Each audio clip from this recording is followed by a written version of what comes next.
دیکھیے اس کا تو ابھی ریکارڈ دیکھنا پڑے گا. بات یہ ہے فرض کیجئے اگر یو بی آئی نے 10 ارب روپے جمع کیے سال میں تو وفاقی حکومت جو اس کے مساوی رقم جیسے میچنگ گرانٹ کا لفظ ہے قانون میں وہ ادا کیا کرتی تھی.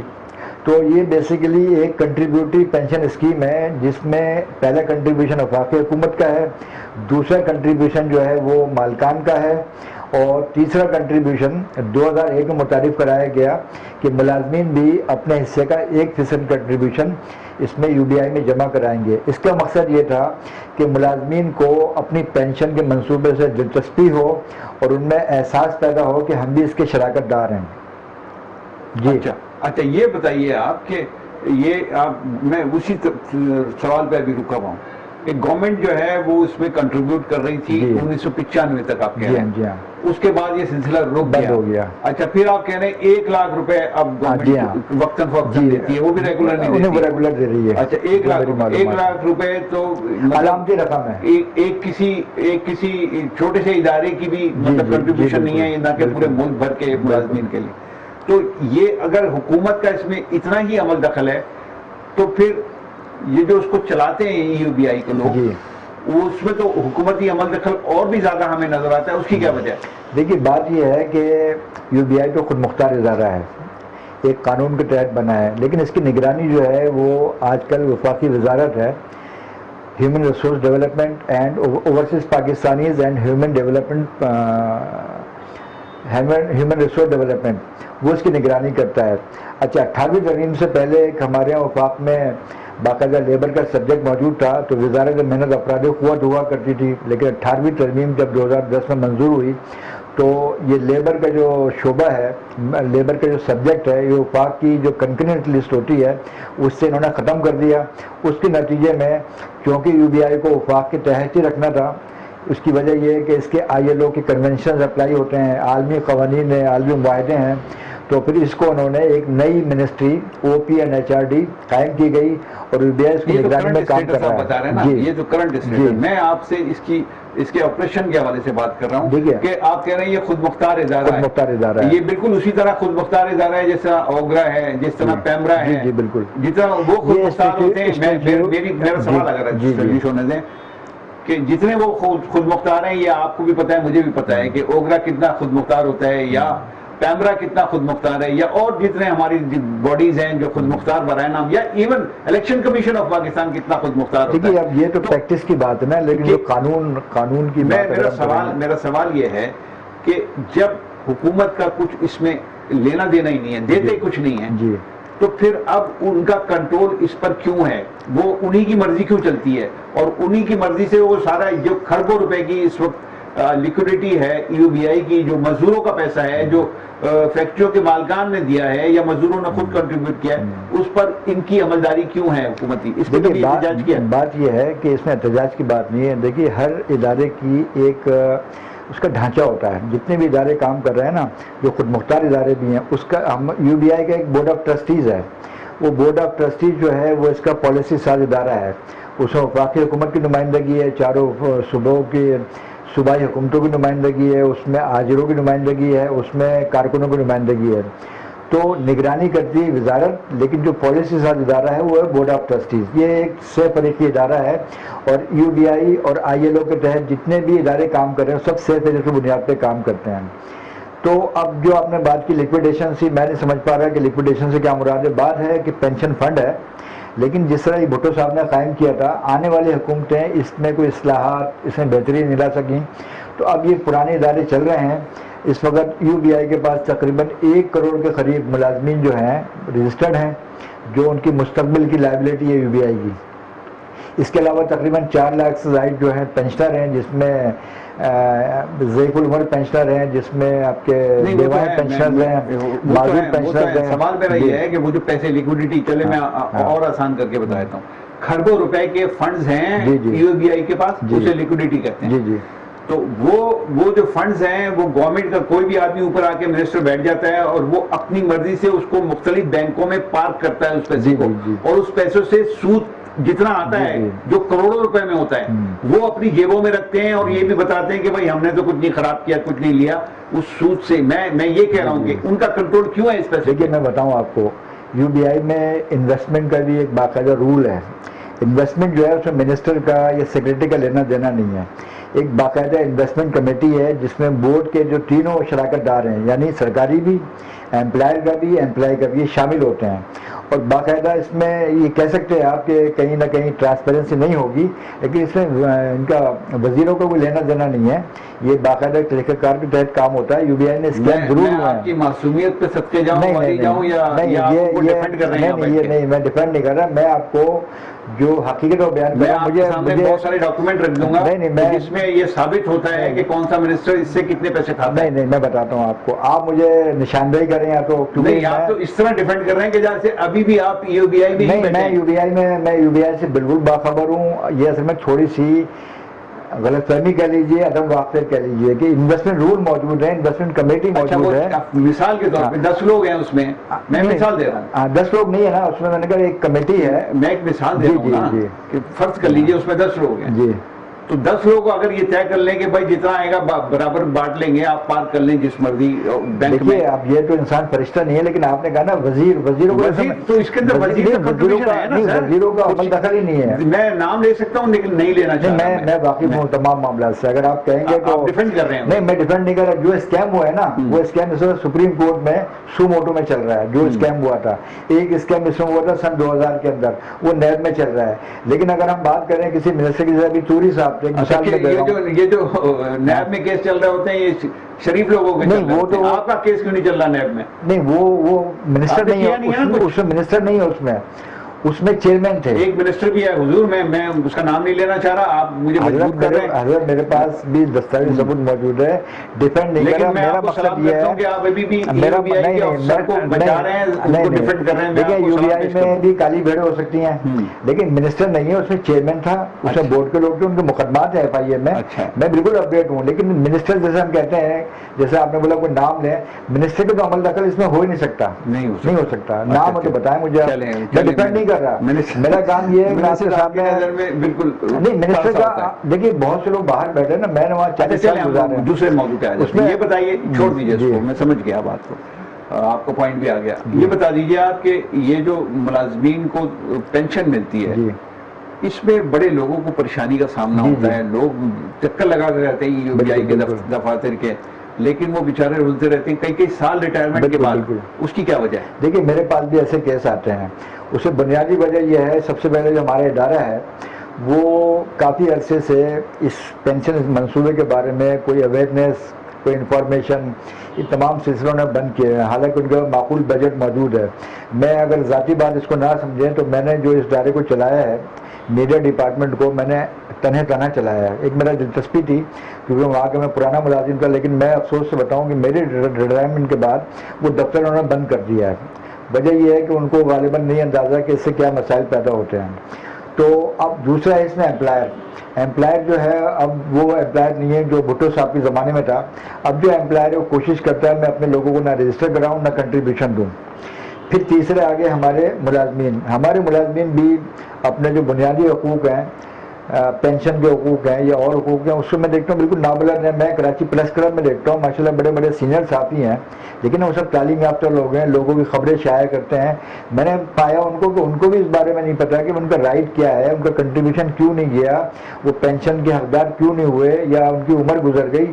تو یہ ایک اجتماعی ٹائپ کا میں دیکھتا ہوں. لیکن میں یہ کہتا ہوں, میں ذاتی طور پہ ریٹائرمنٹ کے بعد بھی جو لوگ مجھ تک پہنچتے ہیں کسی حوالے سے براہ راست, تو میں نے ایک ادارہ بنایا ہوا ہے سوشل سیفٹی نیٹ پاکستان. میری کوشش ہوتی ہے ایسے تمام لوگوں کو ان کو رہنمائی فراہم کرتا ہوں, ان کو پوری میں یہ سمجھیے کہ معلومات دیتا ہوں, اور اس کے نتیجے میں الحمدللہ بہت سارے لوگ جو ہے وہ اپنی پینشن سے مستفید ہو رہے ہیں, اور انشاءاللہ ہمارا کام جاری رہے گا. اچھا یہ بتائیے آپ کہ وہ تو بیچارہ پینشنر ہے, اس نے کسی طریقے سے پینشن لے رہا ہے, اور اس میں بھی وہ ریکوائرمنٹ پوری کر رہا ہے تو لے رہا ہے. تو ریکوائرمنٹ پوری نہیں کر رہے ادارے, اس میں حکومت کا کتنا کردار ہے, یا پاکستان کے جو یہ اسی طریقے کے ادارے جو ہیں جو عدلیہ سے وابستہ ہیں, جڑے ہوئے ہیں, وہ بھی بنے ہوئے ہیں, ایپلیٹ کورٹ وغیرہ اس طرح کی, تو وہ اس میں کیا کردار ادا کر رہے ہیں, حکومت کیا کر رہی ہے اور امپلائر کیا کر رہے ہیں؟ دیکھیے پہلے تو سب سے پہلے قانون یہ ہے کہ کوئی بھی شخص کوئی ادارہ قائم کرتا ہے, فیکٹری قائم کرتا ہے, کمپنی قائم کرتا ہے, جس طرح وہ اپنا بینک اکاؤنٹ کھلواتا ہے, FBI میں رجسٹریشن کراتا ہے, تو قانون یہ ہے UBI کا کہ وہ 30 دن کے اندر اندر اپنے ادارے کو, اپنے ملازمین کو UBI میں رجسٹر کرائے گا. Within 30 days. اگر وہ نہیں کراتا تو پھر UBI اس پہ کارروائی کرتا ہے. لیکن 18ویں ترمیم جیسے ابھی بات ہو رہی تھی, 18ویں ترمیم نے یہ UBI کو یا مزدور کے کاسٹ کو اس قدر نقصان پہنچایا ہے کہ اب UBI کے جو افسران ہیں ان کے ہاتھ پاؤں بن گئے ہیں. وہ اپنے طور پہ کارروائی کرتے ہیں تو ان کو بڑی پریشانی کا سامنا پڑتا نہیں. تو UBI کے پاس اختیار ہے کہ وہ ان کے حسابات چیک کر سکتے ہیں, ان کی پریمسز میں داخل ہو سکتے ہیں, ان کا ریکارڈ چیک کر سکتے ہیں, ان کا حاضر رجسٹر چیک کر سکتے ہیں. ایک بات. دوسری بات یہ ہے وقت کے ساتھ ساتھ UBI بھی جو ہے تنزلی کا شکار ہے. اب UBI جو اس وقت کام کر رہا ہے, میں آپ کو بتاؤں, اس میں شدید افرادی قوتی قلت ہے. لوگ ریٹائر ہو گئے, نئی بھرتی پر پابندی ہے. اس وقت 43% پہ UBI کام کر رہا ہے, یعنی 43% امپلائیز رہ گئے ہیں. جی رہ گئے ہیں. ایک آدمی 57% ریٹائر ہو گئے ہیں اور کوئی بھرتی نہیں ہو رہی ہے. تو اب اس نے بورڈ نے بھی ریکمنڈیشن دی تھی, لیکن بہت ساری ایسی آپ کو پتہ ہے بیوروکریسی کام نہیں کر رہی ہے ملک میں, جو عدم استحکام ہے یا یہ جو بد انتظامی ہے, تو اس میں ادارے جو ہے نا بڑے تنزلی کا شکار ہیں. تو UBI سمجھیں کہ ابھی ایک جو بھی حالات ہیں انہی حالات کے حساب سے UBI بھی چل رہا ہے. لیکن میں یہ صوبہ بار بار آپ 18ویں ترمیم کا ذکر کر رہے ہیں, اس میں پاکستان پیپلز پارٹی اس میں لیڈر تھی اور اسٹیئرنگ پہ بیٹھی ہوئی تھی اس ترمیم میں, اور آج بھی وہ اون کرتے ہیں. اور آج بھی جو سندھ کی صوبائی حکومت ہے اس کے وزیر سعید غنی بھی پچھلے دنوں یہ کہتے رہے کہ UBI ہمیں ملنا چاہیے. تو یہ صوبے کیوں مانگ رہے ہیں UBI؟ دیکھیے جی, یہ میرا خیال ہے کہ سیاسی اسکورنگ والی پوائنٹ اسکورنگ والی بات ہوتی ہے. آپ نے کہیں پنجاب کا نام نہیں سنا ہوگا, کبھی KP کا نہیں سنا ہوگا, کبھی بلوچستان کا نہیں سنا ہوگا. جب UBI کا قیام عمل میں لایا جا رہا تھا تو 1972 میں ایک عبوری قانون بنا تھا اور اس میں صوبوں کو دیا گیا تھا, جسے سوشل سیکورٹی کو 1967 میں دیا گیا تھا. لیکن انہوں نے اس کو لینے سے انکار کر دیا, کیونکہ اس کو جو UBI کا پینشن اسکیم ہے یہ ILO کے ایڈوائزر نے تیار کی تھی. یہ بیسیکلی فیڈرل لیول منصوبہ ہے, یہ صوبائی منصوبہ نہیں ہو سکتا کسی طرح سے بھی. وجہ اس کی یہ ہے, آپ کو پتہ ہے کہ مزدوروں کی نقل مکانی کا ایک سبجیکٹ ہے ILO کا, کہ کوئی بھی شہری کسی بھی صوبے میں جا کے, کسی ملک میں جا کر کام کر سکتا ہے, اس کے حقوق برقرار رہیں گے. اس کو اگر آپ صوبے میں لے آتے ہیں تو اس کی وائلیشن ہوتی ہے. اس میں ایک مسئلہ تو یہ ہے نا, آئینی ترمیم کے تحت مزدوروں کا معاملہ جب صوبوں کے حوالے کر دیا گیا تو مزدوروں سے جڑے جتنے بھی معاملات ہوں گے وہ بھی صوبوں کے ساتھ صوبوں کے پاس جانے چاہیے. یہ ایک لاجک کہتی ہے. دیکھیے تو آپ جس بنیاد پہ اس سے انکار کر رہے ہیں یا اس سے ڈیفر کر رہے ہیں کہ سعید غنی صاحب یا کوئی بھی, یہ صرف آپ یہ کہہ رہے ہیں آپ کا یہ دعویٰ ہے کہ صرف سندھ کی طرف سے یہ دعویٰ ہے. جی بالکل, اس کی وجہ ہے 3 صوبوں کی طرف سے یہ دعویٰ نہیں ہے. بالکل نہیں ہے. جبکہ میں نے بہت سارے ایسے لوگوں کی بھی انٹرویوز کیے ہیں جن کا تعلق KP سے ہے, جن کا تعلق پنجاب سے ہے, ان کا بھی مطالبہ یہ ہے کہ صوبوں کو ملنا چاہیے. دیکھیے میں آپ کو کس بنیاد پہ کہہ رہے ہیں, میں آپ کو دستاویزی بات کروں گا کہ خیبر پختونخوا کی اسمبلی نے قرارداد منظور کی تھی کہ اس کو ہم صوبہ میں لینا نہیں چاہتے, اس کو وفاق میں رکھا جائے. وہ ڈاکومنٹ میرے پاس ہے, اگر کبھی ضرورت پڑی تو میں پیش کر سکتا ہوں. اس طرح بلوچستان کی اسمبلی نے بھی قرارداد منظور کی تھی, اور اس کے پیچھے پاکستان ورکرز فیڈریشن کا ایک بہت بڑی کیمپین تھی جس میں انہوں نے ملک گیر سیمینار کیے تھے پاکستان بھر میں, جس میں پارلیمنٹری ان کو بریفنگ دی تھی. اس کے نتیجے میں یہ ہوا کہ سندھ تنہا رہ گیا اور جو تینوں صوبے ہیں انہوں نے اس کو مرکز میں رہنے کا فیصلہ کیا تھا. اچھا, تیسری کہہ رہے ہیں کہ پاکستان ورکرز فیڈریشن میں ہے کہ یہ صوبوں کے پاس نہیں جانا چاہیے. اس کی وجہ ہے, دیکھیے نا, وہ مزدوروں کے ہمدرد ہیں, انہوں نے اس کو ثابت کیا. ان کے بہت سارے, اگر آپ لٹریچر پڑھیں گے, میرے پاس بھی ہے, میں آپ کو دوں گا. اگر اس کو ہم صوبوں کے سپورٹ کر دیں نا, یہ سمجھ لیجیے کہ آپ UBI کے فاتحہ پڑھ لیں. کس طرح ممکن نہیں؟ آپ کو معلوم ہے کراچی کی ٹیکسٹائل مل میں جو لوگ کام کرتے ہیں ان کا تعلق ہوتا ہے KPK سے, ان کا تعلق سواس سے. بلوچستان کی کوئنے کے کالوں میں جو لوگ کام کرتے ہیں, شانگلہ کے لوگ کام کرتے ہیں. اگر آپ اس کو صوبوں کو کر دیں گے تو صوبے جو ہے نا اس کی لائبلٹی نہیں اٹھا سکتے. یہ اصل میں آپ کو بتاؤں, صوبہ سندھ نے تو باقاعدہ ایک UBI کا محکمہ بھی قائم کیا ہوا ہے, ایک بورڈ بھی قائم کیا ہوا ہے, لیکن فنکشن میں نہیں ہے. تیسری بات, 18ویں ترمیم کے حوالے سے ایک محکمہ ہے, ایک ادارہ ہے, اس کا نام ہے مشترکہ مفادات کونسل آف کامن انٹرسٹ. وہ بنایا گیا تھا ایک آئین کی شک کے تحت. اس کا مقصد یہ تھا کہ جو ادارے 18ویں ترمیم کے بعد صوبوں یا مرکز کے درمیان تنازع کا باعث ہیں تو اس کا جائزہ لیا جاتا ہے. سی سی آئی کے سربراہ ہوتے ہیں وزیر اعظم پاکستان. چاروں صوبوں کے وزراء اعلیٰ اس کے ممبر ہیں اور 2 اس کے وزیر ہیں, وفاقی وزیر اس کے ممبر ہیں. دسمبر 2019 کو ایک میٹنگ ہوتی ہے, اس میٹنگ کے منٹس بھی ریکارڈ میں موجود ہیں. اس میں فیصلہ کیا گیا کہ EOBI اور ورکرز ویلفیئر فنڈ WWF ان دونوں اداروں کو تا حکم ثانی وفاق کے تحت رکھا جائے گا. یہ فیصلہ ہو گیا ہے. اچھا, اس میں وزیر اعلیٰ سندھ بھی شریک تھے, سید مراد علی شاہ صاحب. ٹھیک ہے جی. اب بات یہ دیکھیے, پبلک کو میں بتاؤں آپ کو, تعاقب ثانی کا یہ مطلب تو نہیں ہے نا کہ ان کو ساری زندگی دے دیا. نہیں, تعاقب ثانی ہے نا. تعاقب ثانی کا مطلب کیا ہے؟ مطلب یہ ہے کہ جب تک دوسرا کوئی حکم نہیں آتا تو نہیں آیا نا حکم. تو حکم نہیں, اگر نہیں آتا تو اس کا مطلب مخالفت تو موجود ہے نا. اس میں صوبہ سندھ کی نمائندگی کس نے کی؟ وزیر اعلیٰ صاحب نے کی. تو بھائی پھر بھی اب وزیر اعلیٰ بڑے ہیں یا صوبائی وزیر اعلیٰ نے بھی اگر یہ کہا ہے, ان کی نمائندگی میں موجودگی میں یہ فیصلہ ہوا ہے تو تعاقب ثانی کا ہوا ہے. یہ نہیں ہوا کہ بھائی ہم اس معاملے کو ختم کرتے ہیں. مجھے بتائیے کہ آپ بٹوارہ سمجھتے ہیں کیا؟ ایک جزء انسانی کا بٹوارہ اگر آپ کرتے ہیں, میں بتاؤں آپ کو, اگر آپ پڑھیں نا اس کے قانون پڑھیں, UBI WWF بعض ادارے ایسے ہیں, میرے پاس فہرست موجود ہے, میں پیش کر دوں گا ابھی آپ کی خدمت میں, ان کو وفاق میں رکھا گیا ہے. دوسرے آپ 18ویں ترمیم کی وکالت کر رہے ہیں, آپ کے دیکھیے صحافی سوال کرتا ہے, اگر ایک سیاسی جماعت سے سوال کرتا ہے تو وہ کہتا ہے یہ دوسری سیاسی جماعت کا آدمی ہے. آپ بھی اس میں کوئی بات کر رہے ہیں, اگر میں سوال کر رہا ہوں آپ سے, آپ سوال کا جواب دیجئے. سوال جو بنتا ہے, اگر میں سعید غنی کا انٹرویو کر رہا ہوں گا تو ممکن ہے وہ سارے میں سوالات اٹھاؤں جو آپ اس وقت میرے سامنے رکھ رہے ہیں جواب جن کے. دیکھیے میں تو یہ ہمارا کام ہے. ہم وکالت ایک کلیئر کر لیجیے پہلے, ہم وکالت کسی کی نہیں کرتے. چلیے ہم اس کا لفظ بدل دیتے ہیں کہ آپ زور دے رہے ہیں. نہیں, میں سوال کر رہا ہوں. اچھا, سوال کر رہے ہیں آپ جی. 18ویں ترمیم اپریل 2010 کو منظور ہوئی تھی. آپ کو معلوم ہے یہ جو ترمیم ہوئی تھی اس پہ کوئی ڈیبیٹ نہیں ہوئی تھی. حالانکہ ایسی جو چیزیں ہوتی ہیں ڈیبیٹ ہوتی ہے, اور کئی دن ڈیبیٹ چلتی ہے. یہ ایک میں سمجھتا کہ سوچا سمجھا منصوبہ میں سمجھتا ہوں, اور اس کا ایک پورا ایک اسکول آف تھاٹ ہے جو اس کو کہتا ہے کہ اس کی وجہ سے آپ کا جو وفاق ہے نا وہ بہت کمزور ہو گیا ہے. پاکستان دیکھیے ایک ہے وفاقی اکائی ہے, اس کی وجہ سے آپ کی جو وفاقی اکائی ہے نا اس کا جو دائرہ ہے اس وقت فیڈرل ٹیریٹوری اسلام آباد وہاں تک محدود ہو گیا ہے. اور اس کے مضمرات جو آپ دیکھ رہے ہیں نا, جو آج آپ لیبر پالیسی دیکھتے ہیں, آپ سیف فلکی کانفرنس دیکھتے ہیں, آپ پینشن کا دیکھتے ہیں, آپ سوشل سیکورٹی کا دیکھتے ہیں, آپ یہ منیمم ویج دیکھتے ہیں. آپ وفاق کی منیمم ویج کا ریٹ کچھ اور ہے, صوبائی کا کچھ اور ہے, اور اس میں جو مزدور ہیں ان کو بیچارے کو معلومات نہیں ہو, کہتے ہیں یار وہاں تو 32,000 روپے مل رہے ہیں, ہمیں 25,000 روپے مل رہے ہیں. میں یہ کہتا ہوں, میں عملی طور پہ میرا تعلق لیبر فیلڈ سے ہے, کیونکہ UBI جو ہے نا وہ اسی کا ایک بہت بڑا ادارہ ہے. تو میں لیبر پالیسی, میں پینشن اسکیم, آپ کا یہ جو آپ کا سیف فلکی کانفرنس اور خود ٹریڈ یونین میں سرگرم رہا ہوں, تو میں سب دیکھتا ہوں کہ اس میں ہمیں حاصل نہیں ہوا. اس کو ہمیں ٹھنڈے دل سے سوچنا چاہیے کہ اس کے مضمرات کیا ہیں. اس میں نے ایک آرٹیکل لکھا تھا ایک زمانے میں, اگر آپ کہیں گے تو میں اس کی کاپی آپ کو دوں گا. اس میں ہم نے دنیا بھر کے ممالک کا جائزہ لیا تھا کہ ان ممالک میں یہ جو سماجی تحفظ کے منصوبے ہیں یہ صوبے چلاتے ہیں یا وفاق چلاتے ہیں. تو معلوم ہے جناب تقریباً 98% ممالک میں اس طرح کی جو اسکیمیں ہوتی ہیں نا, جنہیں سوشل سیکورٹی اسکیمیں کہتے ہیں, یہ وفاق کے تحت ہوتی ہیں تاکہ پورے ملک میں, پوری ریاست میں یکساں لوگوں کو فوائد ہوں اور یکساں قوانین ہوں. صوبائی چیز نہیں ہے. بہت شکریہ آپ کا, بہت شکریہ جناب ایوبی صاحب, آپ نے گفتگو کی. ناظرین, اسرار ایوبی کی گفتگو آپ کے حوالے میرے تلخ و شیریں سوالات کے انہوں نے بڑے تحمل سے جواب دیے.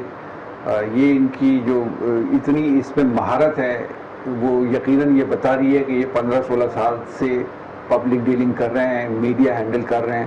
سو وہ ساری گفتگو آپ کے حوالے, اس کا تجزیہ آپ کیجئے. میں اجازت چاہتا ہوں. اللہ حافظ.